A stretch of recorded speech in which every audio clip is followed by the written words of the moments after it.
ആയത്തുള്ള Ali Husaini Khomeini ഇറാന്റെ പരമോന്നത നേതാവായി ദീർഘകാലം ഭരണം നടത്തിയ ആയത്തുള്ള അലി ഹുസൈനി ഖൊമേനി 86-ാം വയസ്സിൽ അമേരിക്കൻ ഇസ്രായേൽ സൈനിക നടപടിയിൽ കൊല്ലപ്പെട്ടു. തന്റെ കടുത്ത ഭരണരീതികൾ കൊണ്ട് ഇറാനെയും അയൽ രാജ്യങ്ങളെയും ഒരുപോലെ സ്വാധീനിച്ച വ്യക്തിയായിരുന്നു അദ്ദേഹം. ഖൊമേനിയുടെ മരണം ഒരു കാലഘട്ടത്തിന്റെ അവസാനത്തെയാണ് കുറിക്കുന്നത്. അത് അങ്ങനെ തന്നെ ആയിരിക്കട്ടെ എന്ന് നമുക്ക് പ്രത്യാശിക്കാം. അമേരിക്ക ഉൾപ്പെടെയുള്ള വിദേശ രാജ്യങ്ങളുടെ സമ്മർദ്ദങ്ങൾക്കിടയിലും ഇറാന്റെ പരമാധികാരവും സ്വാതന്ത്ര്യവും നിലനിർത്താൻ അദ്ദേഹം പരമാവധി ശ്രമിച്ചു. അദ്ദേഹത്തിന്റെ നേതൃത്വത്തിൽ ഇറാൻ സ്വന്തമായി ശക്തമായ പ്രതിരോധ സംവിധാനങ്ങൾ വികസിപ്പിക്കുകയും പശ്ചിമേഷ്യയിൽ സ്വാധീനം വർദ്ധിപ്പിക്കുകയും ചെയ്തു. കൂടാതെ ശാസ്ത്ര സാങ്കേതിക മേഖലകളിൽ വിദേശ സഹായമില്ലാതെ മുന്നേറാനുള്ള ശ്രമങ്ങൾക്ക് അദ്ദേഹം നേതൃത്വം നൽകിയതാണ്. പാശ്ചാത്യ സംസ്കാരത്തിന്റെ സ്വാധീനത്തിൽ നിന്ന് രാജ്യത്തെ രക്ഷിക്കാനും പരമ്പരാഗതമായ ഇസ്ലാമിക മൂല്യങ്ങൾ സംസ്കാരവും തിരികെ കൊണ്ടുവരാനുമാണ് അദ്ദേഹം ശ്രമിച്ചത്. അതുതന്നെയായിരുന്നു അദ്ദേഹത്തിന്റെ ഏറ്റവും വലിയ വീഴ്ചയും. എന്നാൽ അമേരിക്കയോടുള്ള വിട്ടുവീഴ്ചയില്ലാത്ത ശത്രുതയും കടുത്ത മതനിയമങ്ങൾ നിറഞ്ഞ അദ്ദേഹത്തിന്റെ ദുർഭരണവും ഇറാന്റെ വളർച്ചയെയും മുരടിപ്പിക്കുകയും ചെയ്തു. ജനങ്ങൾ വലിയ ദുരിതത്തിൽ ആഴ്ത്തി. ജനങ്ങളെല്ലാം വളരെ വലിയ സങ്കടത്തിലായിരുന്നു. 1939-ൽ മഷാദ് നഗരത്തിൽ ജനിച്ച ഖമേനി ഒരു സാധാരണ മതവിദ്യാർത്ഥിയായിരുന്നു.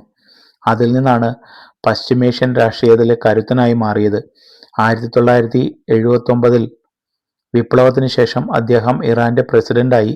പിന്നീട് 1989-ൽ ആയത്തുള്ള ഖൊമേനിയുടെ പിൻഗാമിയായി ഇറാന്റെ ഏറ്റവും വലിയ അധികാര കേന്ദ്രമായ സുപ്രീം ലീഡർ പദവിയിലെത്തി. ഇറാനിലെ സൈന്യം, കോടതികൾ, വിദേശനയം എന്നിവയെല്ലാം ഖമേനിയുടെ പൂർണ്ണ നിയന്ത്രണത്തിലായിരുന്നു. 30 വർഷത്തിലധികം അദ്ദേഹം ആ സ്ഥാനത്ത് തുടർന്നു. എതിർപ്പുകളെ അദ്ദേഹം കർശനമായി അടിച്ചമർത്തി. ഭരണകൂടത്തിന്റെ പ്രധാന ശക്തിയായി ഇസ്ലാമിക റവല്യൂഷണറി ഗാർഡ് കോർപ്സിനെ അദ്ദേഹം മാറ്റിമറിച്ചു. രാജ്യത്തെ ബിസിനസ്സുകളിലും രാഷ്ട്രീയത്തിലും ഈ സേന വലിയ സ്വാധീനം ചെലുത്തി. കേവലം ഒരു സൈനിക വിഭാഗം എന്നതിലുപരി ഖമേനിയുടെ ആജ്ഞകൾ നടപ്പിലാക്കുന്ന ഒരു ഭീകര രൂപം ആയി IRGC മാറി. രാജ്യത്തെ നീതിന്യായ വ്യവസ്ഥയെ ഖമേനി തന്റെ രാഷ്ട്രീയ ശത്രുക്കളെ ഇല്ലാതാക്കാനായി മാത്രം ഉപയോഗിച്ചു. വിപ്ലവ കോടതികൾ വഴി ആയിരക്കണക്കിന് രാഷ്ട്രീയ തടവുകാരെയാണ് അദ്ദേഹം തൂക്കിലേറ്റിയത്. ഇതിനൊരു ഉദാഹരണമാണ് 1988-ലെ കൂട്ടക്കൊലകൾ. തടവറകളിൽ വിചാരണ പോലുമില്ലാതെ ആയിരക്കണക്കിന് യുവാക്കൾ അന്ന് മരിച്ചു വീണു. ഭരണകൂട ഭീകരതയിൽ മരിച്ചു വീണവരിൽ അവിടെ ഉണ്ടായിരുന്ന മാർക്സിസ്റ്റ് പാർട്ടിയുടെ നേതാക്കൾ അടക്കം മാർക്സിസ്റ്റ് ചിന്താഗതിയുള്ള ആളുകൾ എല്ലാം പെടും. അവരുടെ കുടുംബങ്ങൾക്ക് മൃതദേഹങ്ങൾ പോലും വിട്ടുകൊടുക്കാൻ ഖമേനിയുടെ ഭരണകൂടം തയ്യാറായില്ല. IRGCയുടെ ക്രൂരതകൾക്ക് ഇറാൻ തെരുവുകൾ സാക്ഷിയാണ്. സ്ത്രീ, ജീവിതം, സ്വാതന്ത്ര്യം എന്ന മുദ്രാവാക്യമുയർത്തി തെരുവിലിറങ്ങിയ നിസ്സഹായരായ പെൺകുട്ടികൾക്ക് നേരെ IRGC നടത്തിയ ആക്രമണങ്ങൾ ലോകത്തെ നടുക്കി. മഹ്സ അമിനി എന്ന പെൺകുട്ടിയുടെ മരണം ഉയർത്തിയ പ്രതിഷേധങ്ങളെ നേരിടാൻ പ്രതിഷേധക്കാരുടെ കണ്ണുകളിലേക്ക് പെല്ലറ്റ് തോക്കുകൾ ഉപയോഗിച്ച് വെടിവെച്ചത് നൂറുകണക്കിന് ആളുകളെയാണ് കാഴ്ചയില്ലാതാക്കിയത്. അതെല്ലാം ഖമേനിയുടെ നിർദ്ദേശപ്രകാരമായിരുന്നു.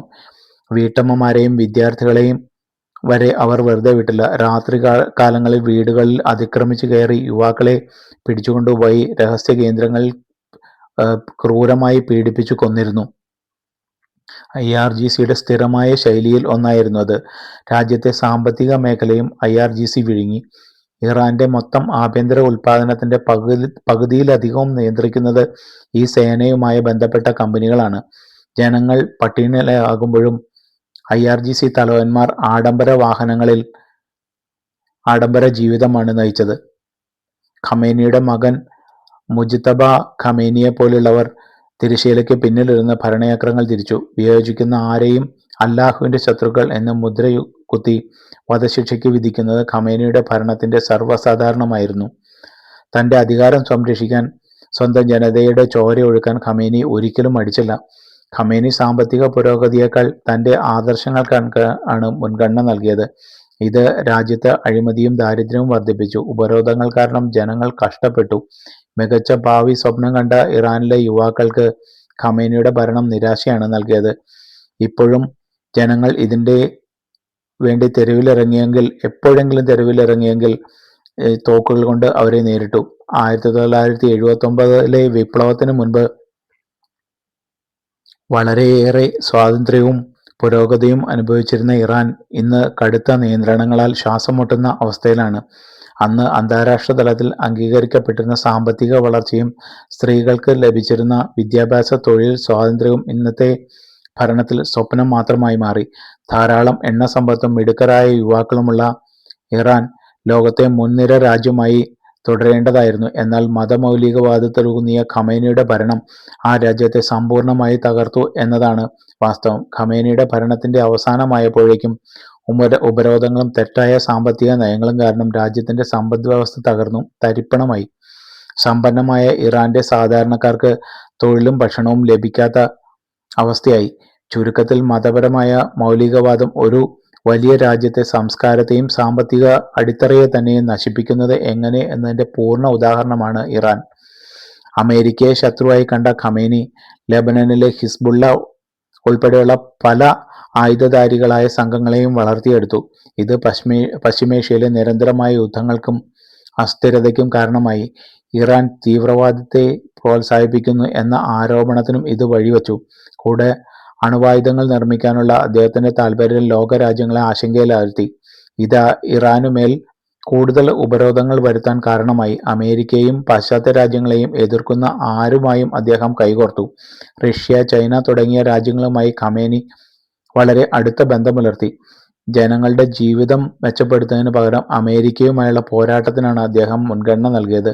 ഇത് ഒടുവിൽ വലിയൊരു യുദ്ധസമാനമായ സാഹചര്യത്തിലേക്കാണ് ഇറാനെ എത്തിച്ചത്. സ്വയം പ്രതിരോധത്തിൽ ലോകത്തിലെ തന്നെ ഒന്നാമനായ ഇസ്രായേൽ എന്ന രാജ്യത്തിനെതിരെ യുദ്ധം പ്രഖ്യാപിക്കുന്നതിലൂടെ, അല്ലെങ്കിൽ ഒളിയുദ്ധത്തിനു വേണ്ടി ഹമാസ് പോലുള്ള ഭീകര സംഘടനകളെ വാർത്തെടുക്കുന്നതിലൂടെ, അവർക്ക് വേണ്ടി ധനം സമാഹരിക്കുന്നതിലൂടെ ഖമനേയി വലിയ അപരാധമാണ് ചെയ്തത്. എങ്കിലും ഖമനേയിയുടെ ഭരണത്തിനിടയിലും ഇറാന്റെ മണ്ണ് മാറ്റത്തിനായി ദാഹിച്ചിരുന്നു.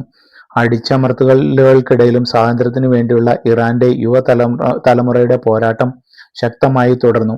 അമേരിക്കയോടുള്ള വെറുപ്പും കടുത്ത മത നിയമങ്ങളും മുറുകെ പിടിച്ച ഒരു നേതാവ് എന്ന നിലയിലാകും ഖമനേയി ചരിത്രത്തിൽ അറിയപ്പെടുക. ഖമനേയി മരിക്കുമ്പോൾ ഒരു വലിയ പ്രതിസന്ധിയിലാണ് ഇറാൻ.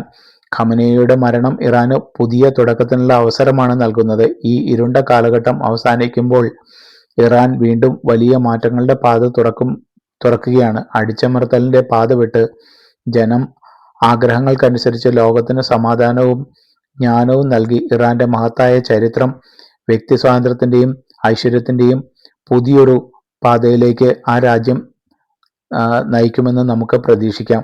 സോവിയറ്റ് യൂണിയൻ പോലെ ഇനി ഇന്ത്യ നാളെ വിഭജിക്കപ്പെടുകയാണെങ്കിൽ നാളെ കേരളം മറ്റൊരു ഇറാനായി മാറുമെന്ന കാര്യത്തിൽ യാതൊരു സംശയവുമില്ല.